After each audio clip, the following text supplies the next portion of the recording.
For 30 years, I gave that boy everything. My youth, my marriage, my dignity, I sacrificed it all so he could have a better life. But the day I told him I'd lost my job, he looked me in the eye and called me a parasite.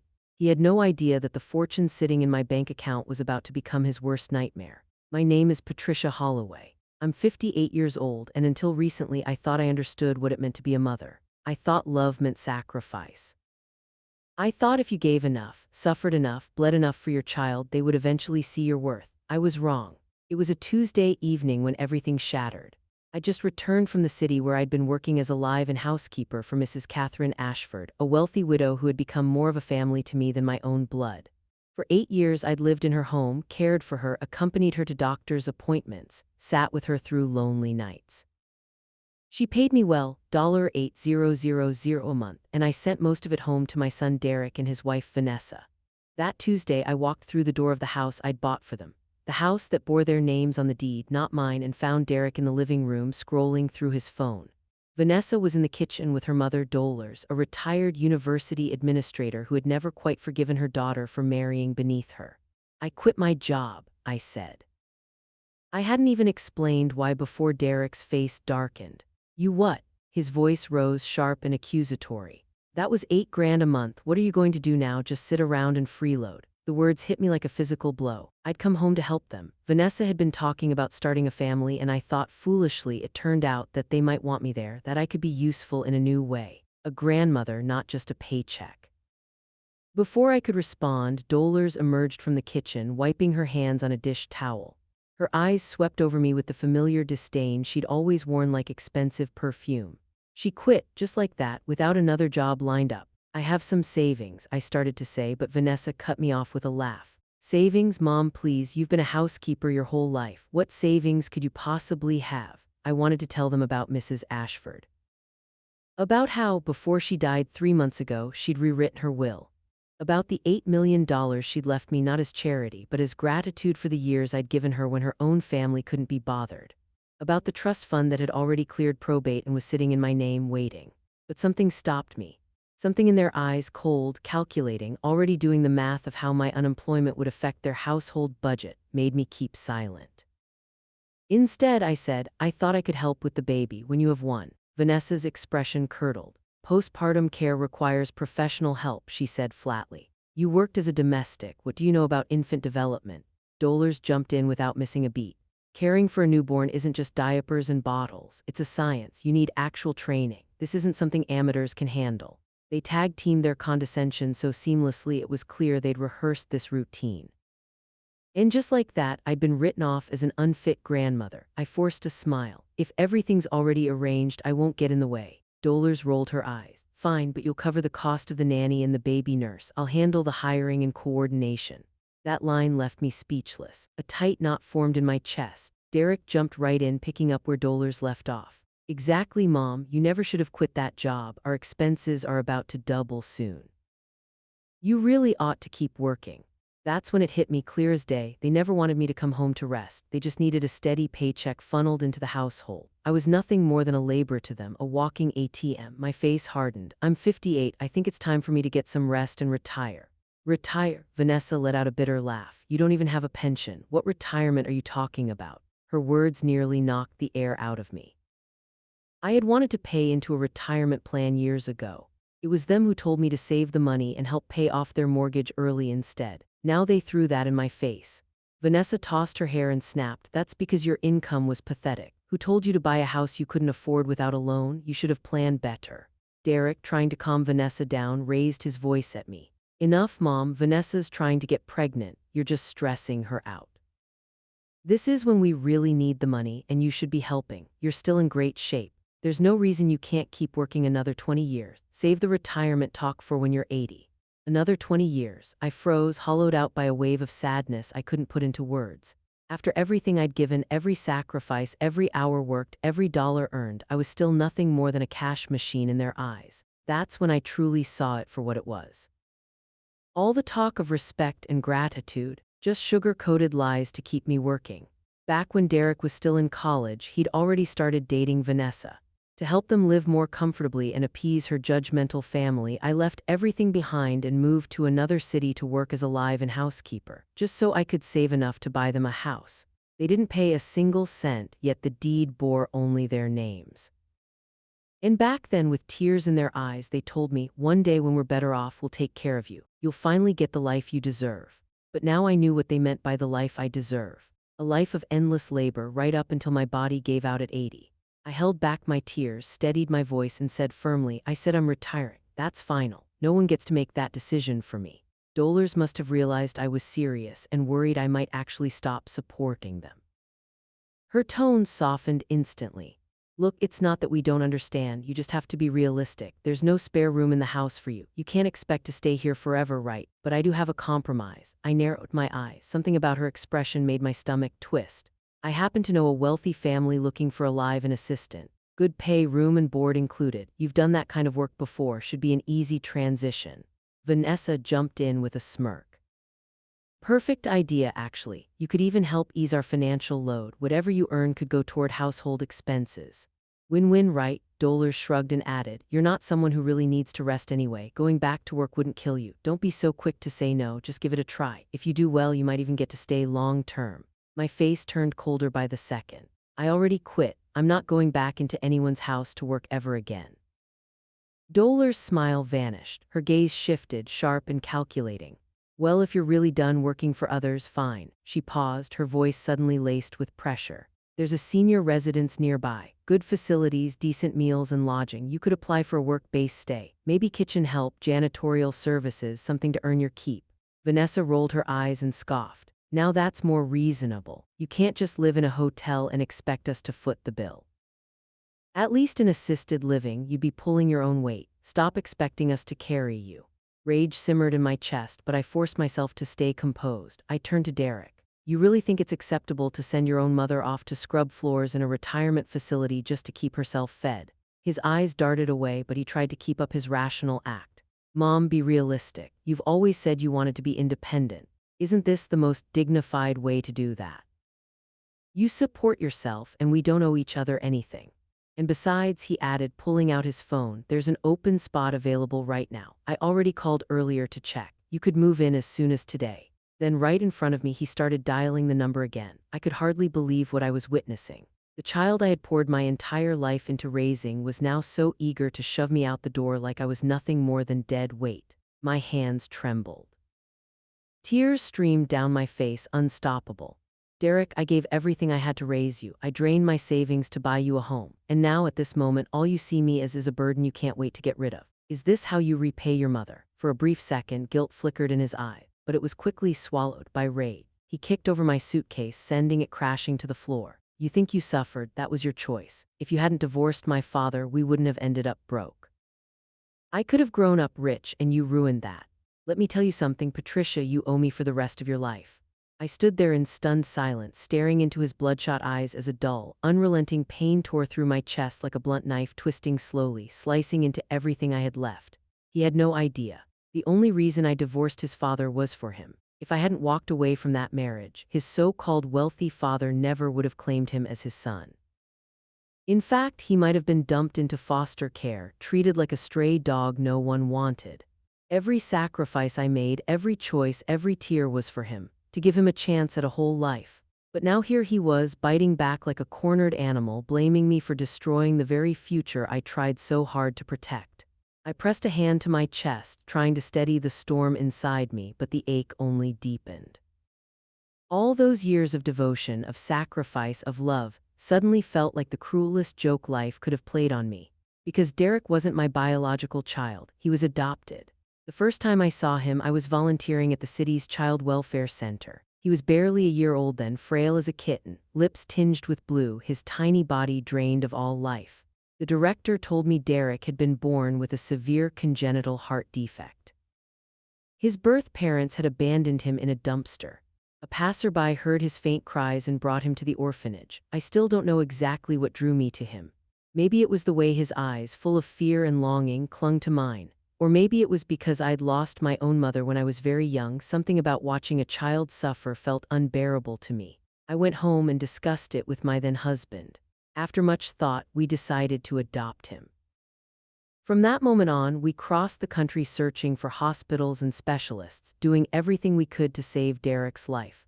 But 2 years later, my husband changed. He said he was tired of raising someone else's child. He wanted a child of his own. He gave me an ultimatum: either send Derek back to the orphanage or leave him and raise the child alone. I didn't hesitate. I chose Derek. Back then, his condition was still unstable. I was terrified that going back to the orphanage would mean delayed treatment or worse, the end of his life. So I worked double shifts, sometimes 3 jobs at once. At night, I'd sit at the kitchen table, eyes burning, making handmade crafts just to scrape together extra income.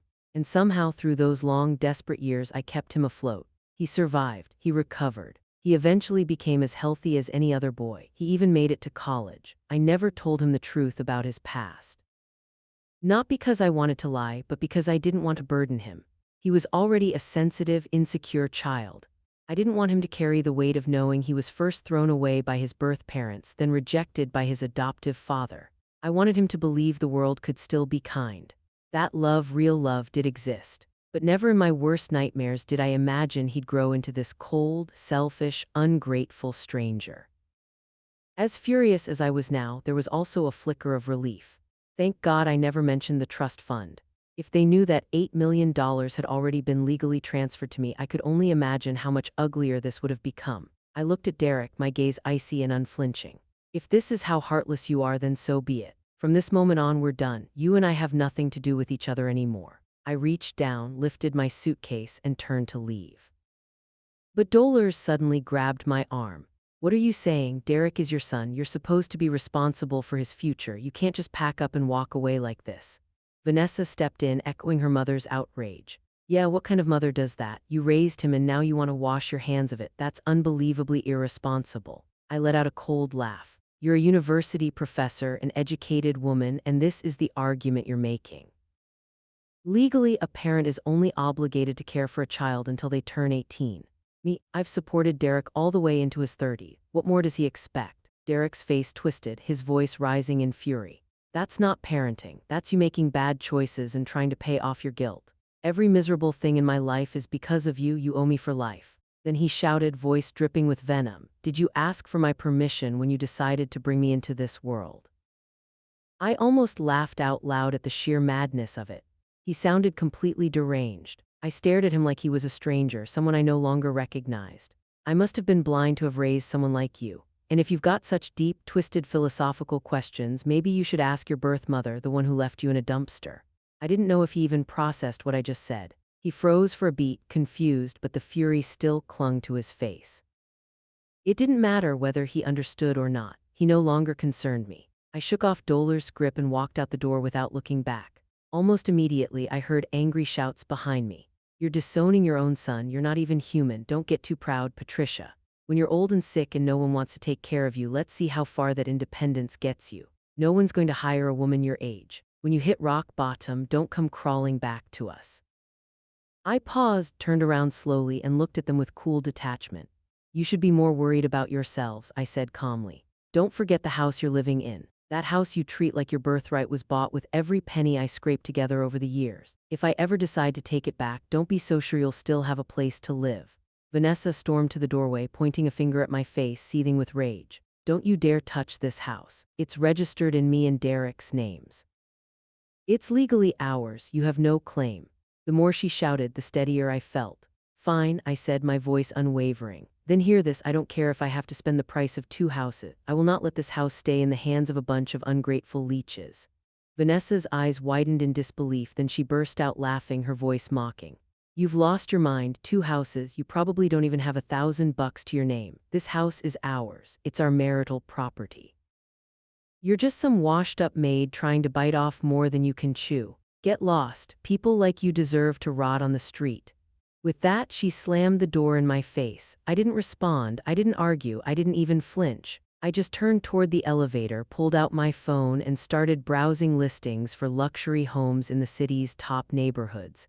A bitter smirk played at my lips. If I didn't move into the best house in town, I'd be doing a disservice to the $8 million sitting comfortably in my trust fund.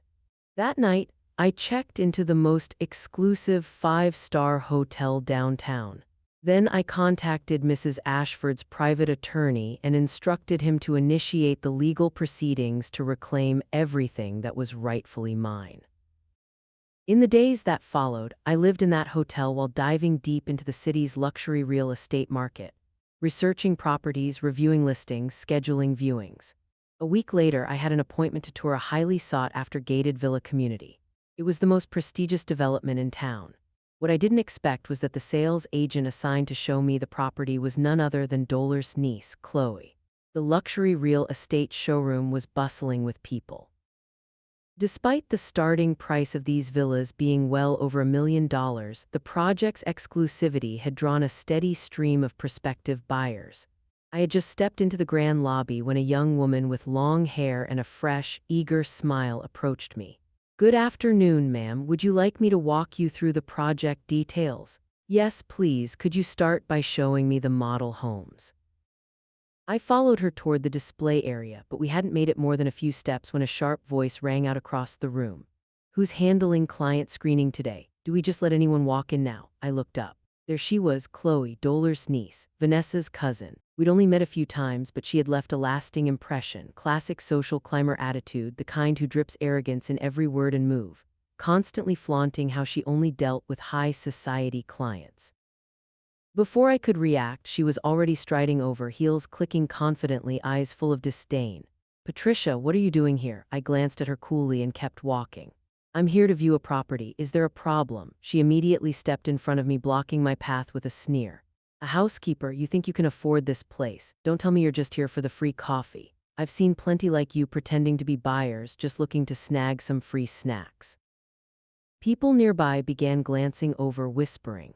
Their expressions carried that uncomfortable mix of judgment and curiosity, some even nodding slightly as if to say, "She's not wrong." The young assistant beside me spoke gently, trying to diffuse the situation. "Chloe, I'm not busy right now. I can show this lady around." But Chloe shoved her aside without hesitation, eyes burning with contempt. "And who do you think you are, lecturing me on how to do my job?" The girl shrank back, intimidated. Then Chloe turned and waved over two security guards. "You two escort this visitor out of here, now." The showroom fell silent. All eyes were on us. I raised my hand calmly, stopping the guards before they could approach. "I came here to view a property. On what grounds are you kicking me out? Where's your manager? I'd like to speak with someone in charge." I turned toward the crowd. "You're all here to look at properties too. Why don't you tell me, have I done anything inappropriate?" The guards hesitated. I wasn't backing down, and they clearly didn't want to get involved in something messy. Chloe stood with her arms crossed, scoffing loudly. "Go ahead, make a scene. Let's see how far you take this performance." Just then a young man in a crisp white shirt approached quickly, wearing a polished, professional smile. "Good afternoon, ma'am. I'm Alex, the sales manager for this project. Is there an issue I can assist with?" Before I could speak, Chloe jumped in. "Alex, she's just here for the freebies." I was about to have security remove her. Alex frowned slightly but kept his tone courteous. "Ma'am, would you mind showing us some form of financial verification? As you know, this is an invitation-only showcase, and we do require proof of purchasing ability." Without hesitation, I pulled out a folder. They'd already verified my documents at the entrance. Chloe snatched the folder out of my hand and flipped it open dramatically. $5 million? Are you kidding me?" She shouted loud enough for half the showroom to hear. "She's a housekeeper. There's no way she has that kind of money. I know her background better than anyone here." She added smugly, "This has to be fake. We can't let someone like her play us." Alex stood there frowning deeply, clearly caught in the middle. I didn't bother arguing. Instead, I took out my phone, opened my banking app, and held it up for them to see. The young assistant leaned in, counting softly under her breath. 100,000. "Over 8 million. Gasps rippled through the crowd. People's eyes widened, no longer judging, now stunned, curious, even slightly in awe. Someone near me whispered, "Damn, she's got serious money." Chloe's face drained of color, cycling rapidly from red to pale green to ghost white. She looked like she wanted to vanish into the floor. But Chloe still wouldn't give up. She kept pushing, her voice sharp and stubborn. "Alex, that banking app on her phone has to be fake. There's no way she has that kind of money." Alex's face darkened, his brow furrowing deeply. "Chloe, that's enough." Then he turned to me with a composed, respectful tone. "Ma'am, I truly apologize. This has clearly been a mistake on our part, and we'll handle it appropriately. I'll assign our most experienced client manager to assist you right away." I waved a hand lightly, offering a calm smile, then turned to the young woman who'd greeted me earlier. No need, she's perfectly fine, very professional. I want her to show me the property. Alex looked slightly uneasy. Actually, she just started, still in training technically. I was only worried she might not have enough experience. But I like her, I said firmly, leaving no room for discussion. I'm buying the house today and I want to do it through her. Alex nodded immediately, flustered but eager. Of course, absolutely. Monica, make sure you take excellent care of our distinguished guest. Chloe stood off to the side, her face stiff, her lips twitching with suppressed frustration. She watched me walk away, seething, then muttered under her breath, just a glorified maid pretending she's somebody. I ignored her completely and pointed to the scale model at the center of the showroom. I want to see this one, I told Monica. The moment I laid eyes on that villa, I knew. Soaring ceilings in the living room, a spacious backyard garden, a sunroom spanning over 200 square feet. Most importantly, it was fully furnished and move-in ready. I'll take this one, I said without hesitation. Let's get the paperwork started. Monica's eyes lit up with excitement. Ma'am, are you sure you don't want to tour a few more options? I'm free, I'd be happy to show you others. No need, I replied. This one is more than enough. She could barely contain her joy. Ma'am, this will be the first sale I've ever closed. You're my lucky charm. We headed to the signing area, and as I reviewed the paperwork, a low murmur started behind me. Damn, she just signed without a second thought. 150 grand, didn't even blink. Money talks. Ha, that's what real wealth looks like. Don't be fooled, someone muttered. Didn't Chloe say she's just a housekeeper, probably flashing around her employer's money? These days, even servants know how to put on a show. But she's just parading around with someone else's credit. Seriously, what kind of employer would trust a maid with that kind of cash? Millions. Then Chloe's voice cut through the whispers, laced with that gossipy venom she wore so well. Oh, you have no idea, she's not your average housekeeper. No, then what is she? She's one of those living assistants for wealthy old men, you know, not just dusting and mopping, if you catch my drift. No way, at her age, that's just shameless. Some people will sell anything for money. If her family knew, wouldn't they be humiliated? I set down the contract and turned toward Monica. Monica, I said with a steady smile, could you please get Alex for me again? I'd like to purchase another property. The room went completely silent. It was as if the air itself froze. Monica's eyes widened, her voice trembling with disbelief. Ma'am, you're sure you want another one? That's right, I said calmly. One to live in, one as an investment. Then I smiled a little wider. Although I do have a small favor, I'd like Alex to help me with something. Alex returned swiftly, his smile brighter than before, practically glowing with enthusiasm. Hello again, ma'am. Please let me know what I can do for you.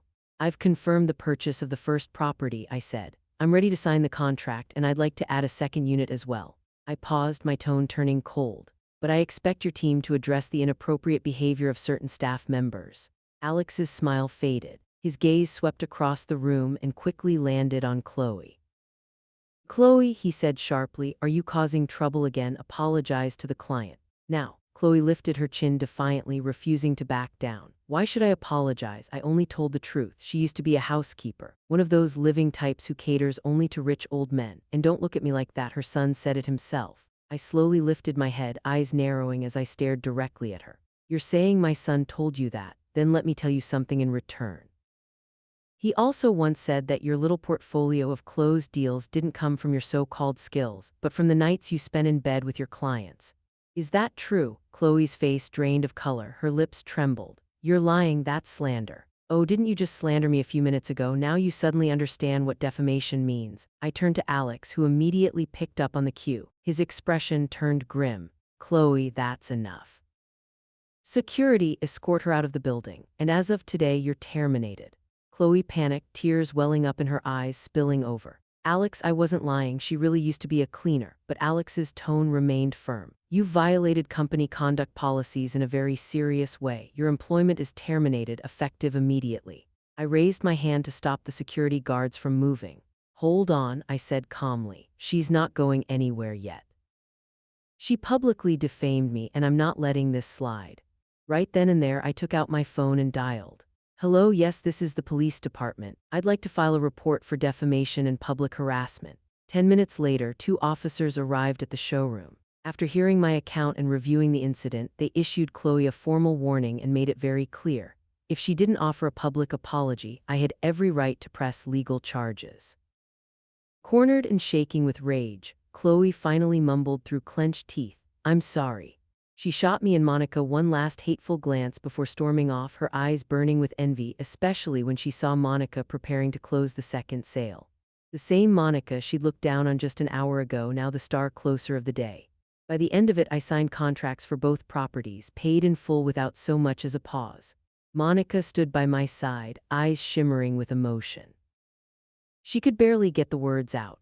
"Ma'am, I can't thank you enough. I've been working here 3 months without a single sale, and today 2 units back to back. You're honestly my miracle." To show her gratitude, she insisted on personally arranging deep cleaning and move-in prep for me. I gladly accepted. For the first time in years, I felt truly light, as if all the humiliation, resentment, and bitterness had been swept away like the dust outside my new villa doors.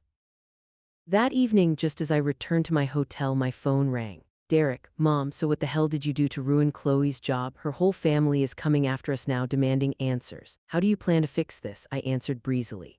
"Let them come, that's your problem now. Didn't I already tell you? We're done, I owe you nothing. You stirred up trouble and now expect us to deal with the fallout. That's not right." That made my blood boil. Trouble? Are you kidding me? Chloe defamed me in public. She brought it on herself. The police were there. You think they just showed up for fun? If this turns into a bigger mess, don't think you'll walk away clean either.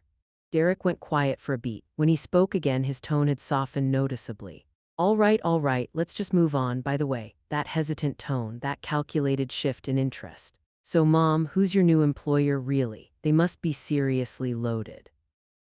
And they seem to be treating you pretty well too, huh? I laughed silently to myself. There it was again, the scent of money, and he was sniffing around like a bloodhound. It doesn't matter who they are, it has nothing to do with you. Derek, let me say it one more time, we're done for good. And with that, I ended the call and blocked every single number from him, Vanessa, and their entire family. But what I didn't expect was that just a few days after moving into my new home, I ran into someone I hadn't planned on seeing again. Dollars. That afternoon, I was at a high-end piano showroom downtown, browsing options for a grand piano. I had just settled onto the bench, ready to test out the keys, when the front doors swung open and a flurry of footsteps echoed through the space. In walked Dollars, surrounded by her ever-present circle of social friends, their voices loud and shrill with self-importance.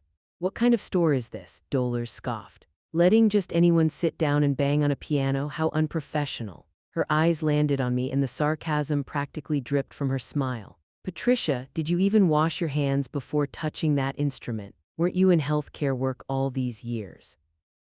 God knows what kind of germs you've got crawling all over your fingers. Who would have thought such an expensive piano could be so casually contaminated?" Her little clique chuckled and whispered among themselves, eyeing me with barely disguised contempt. "So that's the housekeeper-in-law you were talking about?" one of them asked, not even bothering to lower her voice. "Can't afford to buy one, so she comes here just to pretend. How embarrassing." Another woman, her hair piled into a dramatic bun and oversized sunglasses perched on her nose, gave me a disdainful once-over. Nothing more irritating than someone trying to act classy while carrying knockoff handbags. The 2 sales associates at the showroom exchanged a subtle glance, clearly uncomfortable. One of them approached me and offered a warm, professional smile. "Please feel free to continue trying the piano, ma'am. That's exactly what they're here for, no purchase required." I nodded politely, then turned back to the sheet music and prepared to play, trying to ease the growing tension in the room. The other sales rep approached Dollars and her group. "Ladies, welcome. Is there a particular model you'd like to see? I'd be happy to walk you through our selection." Dollars shot me a glance full of frost, then replied sharply, "We were going to take a look, but now I'm not so sure. Clearly, this store doesn't care about its instruments or its clients." I gave the store associate a calm smile and said clearly, "I'll need a bit more time to try a few. I fully intend to make a purchase today." The woman with the bun scoffed and dropped into a nearby sofa, arms crossed. "Sure you do. I'll just sit right here and watch how you talk your way out of this. Can't wait to see how you slither off without buying anything." Dollars tugged her friend's arm. "Come on, let's go somewhere else. Just being near people like this puts me in a bad mood." But I knew better. Dollars had already heard from Chloe that I'd bought 2 villas. She was clearly unsure whether to believe it and afraid I might prove her wrong again, but her friend wasn't so easily swayed. "I'm staying right here," the bun-haired woman said with a smirk. "I won't sleep tonight if I don't see this woman fall flat on her face." Her words seemed to rally the rest of the group. They all stayed, waiting for what they assumed would be an entertaining disaster. I chose one of my favorite pieces and let my fingers fall gently on the keys. The notes floated into the room, soft and steady, the melody of Moonlight Sonata flowing through the air. The bun-haired woman twisted her mouth in mockery and snorted. What even is that? Sounds like noise. Who taught her to play? She thinks she belongs in a piano store with that mess. Give me a break. But before I could respond, the sales associate by my side started clapping, genuine admiration in his eyes. Ma'am, that was beautiful. Honestly, that's one of the most moving renditions of Moonlight Sonata I've heard in a long time. The bun-haired woman rolled her eyes so hard she nearly tipped over. Oh please, if she was that talented, she wouldn't be stuck in whatever dead-end life she's living now. Your flattery is a little too obvious, sweetheart. Just then a few young people stepped into the showroom. They didn't say a word, just stood behind me quietly listening. The moment I lifted my fingers off the keys, a round of spontaneous applause erupted from behind. Wow, that was incredible. I've studied piano for many years and I still can't bring out that level of emotion in Moonlight Sonata. Seriously, you captured the whole hazy, dreamlike mood so effortlessly. You're amazing. Dolores stood nearby, her brow tightening, eyes narrowing with confusion. She couldn't seem to wrap her head around it. How could someone she'd always looked down on play with such grace, such skill? The truth was, I owed this moment of peace of music to my late employer, Mrs. Ashford. She came from a prestigious family, the most elegant, sincere woman I've ever met. She never once looked down on me. In fact, she treated me more like a younger sister than an employee. Whenever she had free time, she invited me to join her in learning music, painting, literature. And I never brushed it off. I studied with dedication, deeply grateful for her generosity and patience. Over the years, she didn't just change my lifestyle, she transformed my entire spirit. I continued playing, letting the keys carry my thoughts, while the bun-haired woman's face soured under the growing stream of praise. She lowered her head, clearly unsettled. Then, in one last desperate attempt to save face, she snapped her head up. So what if you can play one song? Big deal.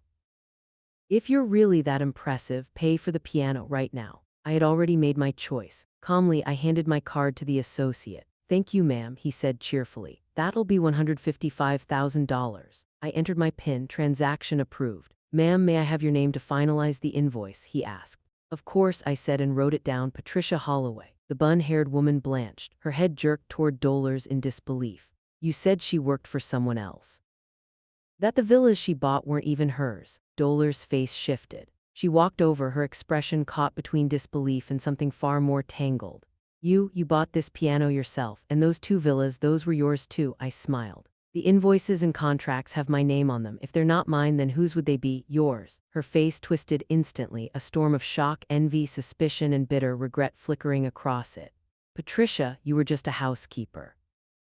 Where did all that money come from? Every dollar I spend was earned legally and rightfully.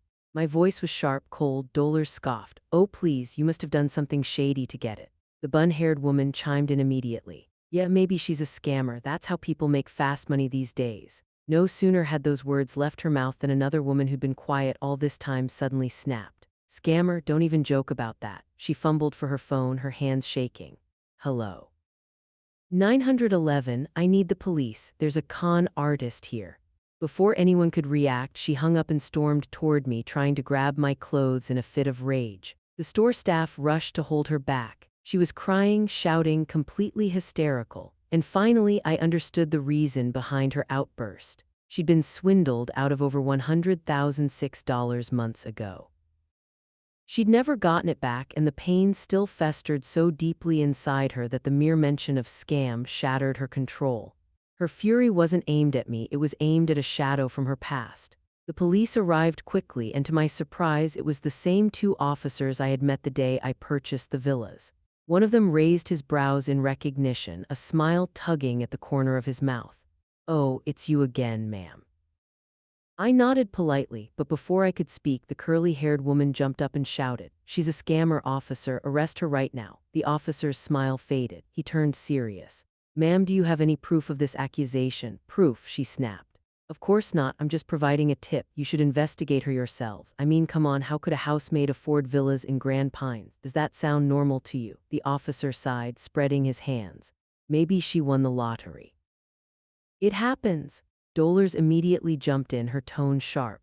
Her winning the lottery, don't be ridiculous. She's never had a lucky day in her life. Grew up without parents, failed marriage, low-class jobs. People like her don't get lucky, they get desperate. She has no education, no career path. What else could she have done besides some shady business to get that kind of money? The officer's expressions hardened. Ma'am, I advise you to watch your words. Accusations without evidence fall under defamation and personal attacks. We can open a case if needed. Dollars' face paled. She clammed up instantly. A swirl of emotion stirred inside me, frustration, pain, anger, but mostly clarity. Life hadn't been easy. I'd grown up alone. After the divorce, I bent over backwards to support a son who never appreciated a thing I did. And now, the very people who'd once enjoyed my sacrifices were using my lowest points as ammunition to attack me. If I had a nemesis in life, it was Dollars, her daughter Vanessa, and Derek. They weren't just ungrateful, they were the real curses in my story. But now I finally saw them for who they truly were. I pulled out my phone, opened my banking app, and without a word turned the screen toward Dollars, holding it up so she and everyone else could see. You don't want to see me happy? Tough luck. Looks like heaven had other plans. See that? Over 8 million. All legal, all mine. No dirty secrets, no tricks.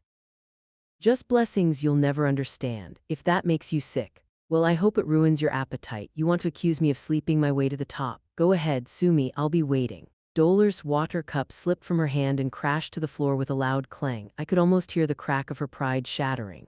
8 million, her voice shook, panic breaking through her disbelief. Then her expression twisted, almost like something had just clicked. Oh, now I get it. That's why you cut ties with your son. You got rich and dumped him like trash. How heartless, Patricia, you're unbelievable.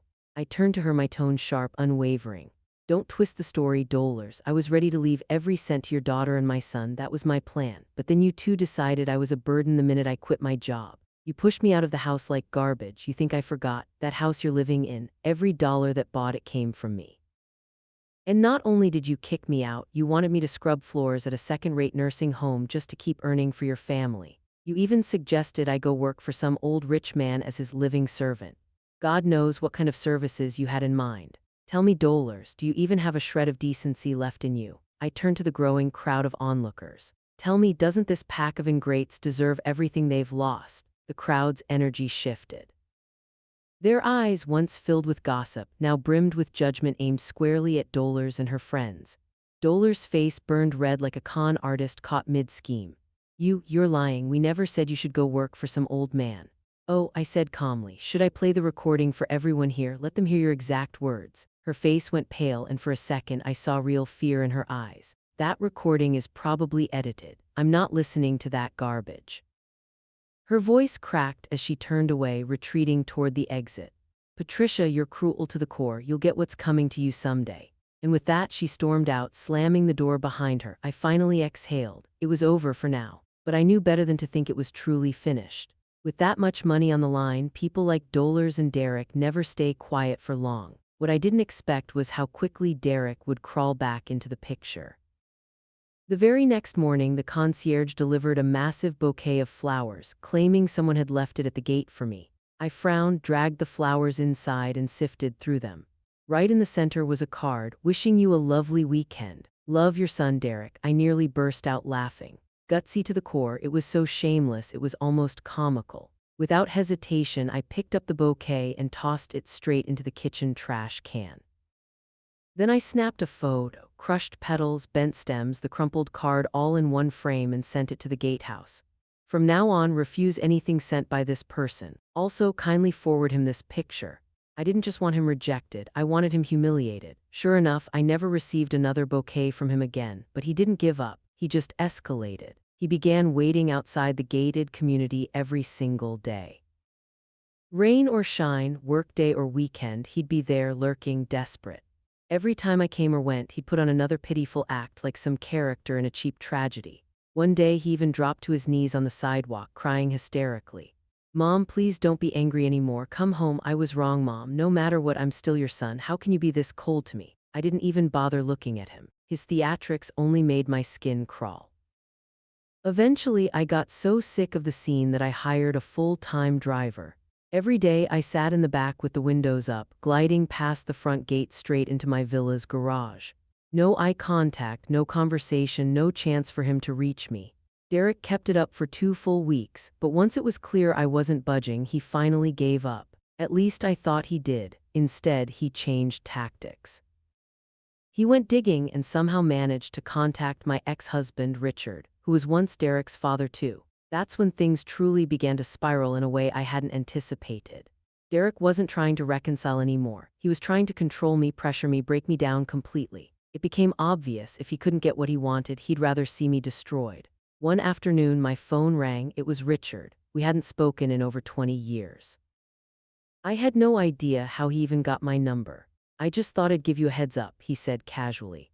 Derek came to see me. He cried and begged me to talk you into going back home. I don't know what happened between you two, and frankly, I told him that's not my business. I just reminded him I'm not his biological father. I even added that whatever's going on between the two of you has nothing to do with me. I'm an outsider. But he insisted I was lying. He even showed up at my office making a scene. I had no choice but to take a paternity test to shut him up. I didn't tell him the full truth, though. I kept my promise from all those years ago. I didn't reveal his real background. So bottom line is he now knows I'm not his father, but you're still his one and only mother. I hung up, already bracing myself. I knew it was only a matter of time before Derek came knocking on my door again. When he did, I'd be ready. I'd tell him everything, the truth he was so desperate to avoid. I'd tell him to go find the mother who abandoned him in a dumpster and stop trying to tear my life apart. But that confrontation never came. Instead, Derek took a darker turn. A turn I hadn't anticipated. Roughly a week later, I noticed something strange. The way people in the neighborhood looked at me had changed. Their glances lingered longer. Their smiles grew thinner, more forced. I brushed it off at first until Monica called me one afternoon. Patricia, I just wanted to say, I know you're a good person. Please don't let what people are saying upset you. I was confused. What are people saying? That's when I learned what had really been happening. I'd become an internet sensation, but not the good kind. Derek had started live streaming daily on a popular social media platform. His channel title, How My Mother Abandoned Me. I clicked in and saw the full picture. He hadn't outright accused me of being a mistress or anything scandalous. No, he'd gone for something much more insidious. He'd crafted a manipulative sob story, painting himself as a heartbroken, abandoned son while twisting me into the cold, ruthless, money-hungry villain. In his streams, he said things like, "My mother never really loved me. I worked so hard, studied so hard, and she wouldn't even support me in the smallest ways." The year I got into college, she left for another city to work as a live-in assistant for rich people, leaving me to live alone in a tiny rental apartment. When I got married, she didn't contribute a single dollar. Even when my wife got pregnant, she never offered a shred of help. Now that she's suddenly rich, she's cut me off completely, like I never existed. I don't even want money, I just want her to acknowledge me as her son, but she won't even say my name. She lives in a mansion now, rides in luxury cars, and enjoys an upper-class life while I get judged and humiliated on the streets. The comments section exploded. People split into two camps. Some sympathized with him, others called me heartless. And of course there were the instigators. A mother like that doesn't deserve to be called one. She should be ashamed. He's so pitiful. I'd do anything to give him the love he never had. His live stream blew up. His follower count skyrocketed. He even started selling merchandise and products on his channel, riding the wave of pity donations from his so-called supporters. "Will be the warmth your mother never gave you. You deserve better, sweet boy. She doesn't deserve happiness." And then things turned even uglier. People began digging into my personal life, my name, my photo, my address. All of it started circulating in comment sections and reposts. I had officially become the face of a social media villain. The most heartless mother on the internet. And then that evening my phone rang again. This time it was my lawyer. "Patricia, we can proceed with legal action right away," my lawyer said. "We can file for removal of defamatory content, demand a public apology, and pursue compensation for damages." I paused for a few seconds, then smiled calmly. "No rush. Let him perform a little longer. I plan to take this into my own hands first." That same night, I registered my own account on StreamNet and launched my own live channel. I titled it, "So This Is the Mom Who Abandoned Derek." First, I dropped into Derek's stream and sent several $1,000s in donations, instantly grabbing attention and spiking the live chat feed. Then I sent a message across the screen for everyone to see. "Hi everyone, I'm the heartless mother Derek's been talking about. He's been crying for weeks, saying I cut off his financial support."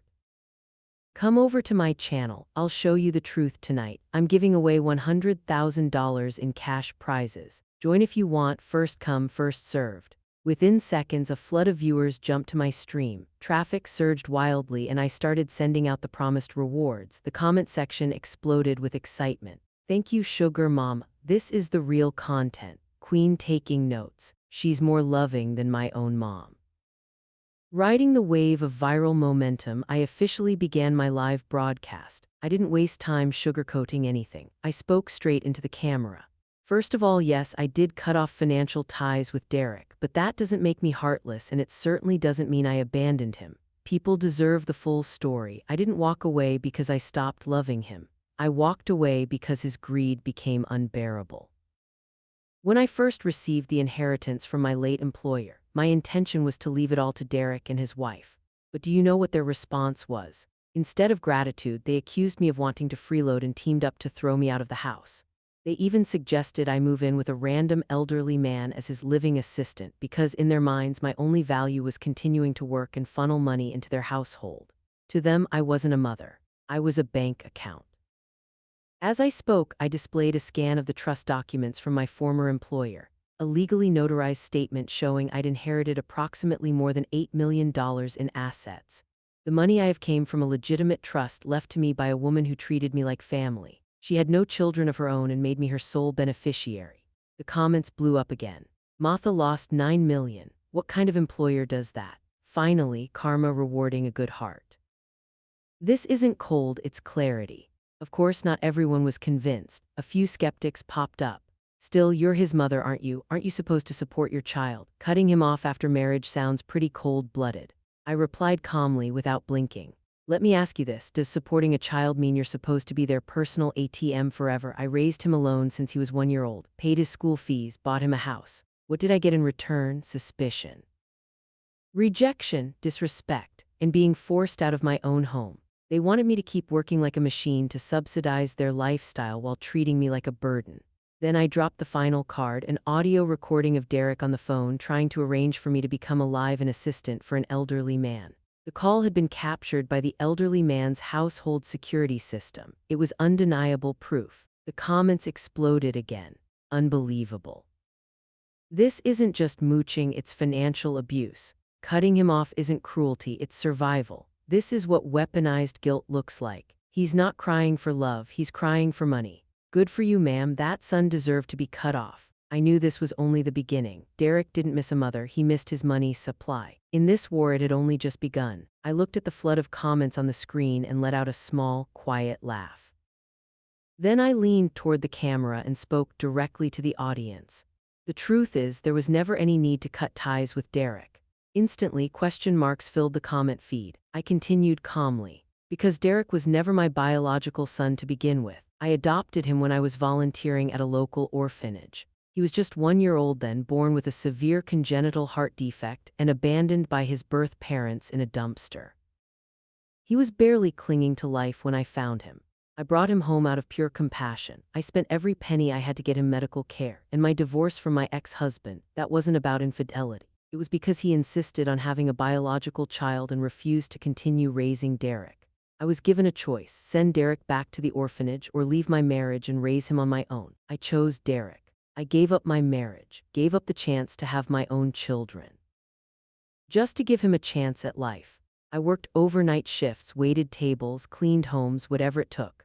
I scraped and saved until he was healthy again. I put him through college. I even bought him a house with my hard-earned money. And what did I get in return? He refused to let me live in that very house. He kicked me out like a stranger. Now he's slandering me online, claiming I abandoned him, and even spreading rumors that I slept my way to wealth. Tell me, how should I respond to someone like that? As I spoke, I uploaded a series of images: hospital bills, medical receipts, school tuition invoices, public transit tickets, all the fragments of a life spent giving, a lifetime of sacrifice captured in paper and ink. The comments exploded. He's vile. Who does that to a woman who saved his life? He used his adoptive mother like a sponge, then threw her away. Disgusting. Living in the house she paid for and still kicked her out. Unbelievable. God gave him life, she gave him everything else, and he turned around and stabbed her in the back. The backlash was immediate. Viewers rushed back into Derek's stream and began flooding his comment section with outrage.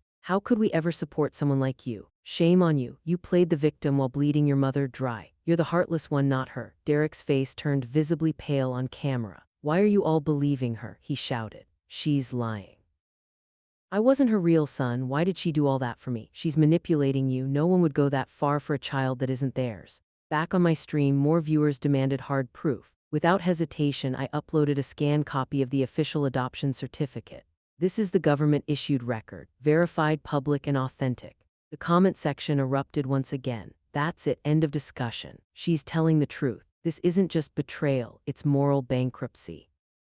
He used her love, her money, her life, and still tried to destroy her. Report him, he doesn't deserve a platform. And just when I thought it couldn't get worse, Derek doubled down. "So what if I wasn't her real kid? She didn't have to save me. I never asked her to. Maybe if she hadn't taken me in, I would have been adopted by a real family. She ruined my life. She never should have interfered with my fate." That was the final straw. The internet exploded. "You're mad she saved you. That's the most disgusting thing I've ever heard.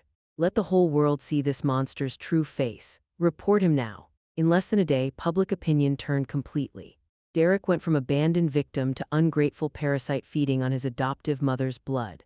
His streaming channel was permanently suspended by the platform that same night. My lawyer filed a formal defamation and harassment lawsuit against him, demanding financial compensation for damages. We also filed for an injunction to legally prohibit him from making any further defamatory statements or attacking me through social media platforms. Eventually, the court ruled in our favor. Derek was found guilty of violating cyber safety and defamation laws. He was ordered to pay damages and cover all legal fees. His streaming privileges were revoked. His social media accounts were permanently banned. And me, I was finally completely free. There was no longer any trace of Derek in my life, and there never would be again. Another 6 months passed, and I finally reclaimed the house that had once been mine through a meticulous legal process. My attorney team successfully reversed the property ownership. The day everything was finalized, I stood in the living room, staring at the familiar curtains, watching sunlight spill across the hardwood floor. For the first time in years, I felt truly light. Like I'd finally exhaled after holding my breath for decades. A few days later, Dolar's daughter, Derek's wife, filed for divorce. She signed the papers in her lawyer's office with complete composure, not uttering a single extra word. It was clear she'd seen him for who he really was, a man who whined about being wronged but never took responsibility, full of resentment but completely devoid of self-awareness.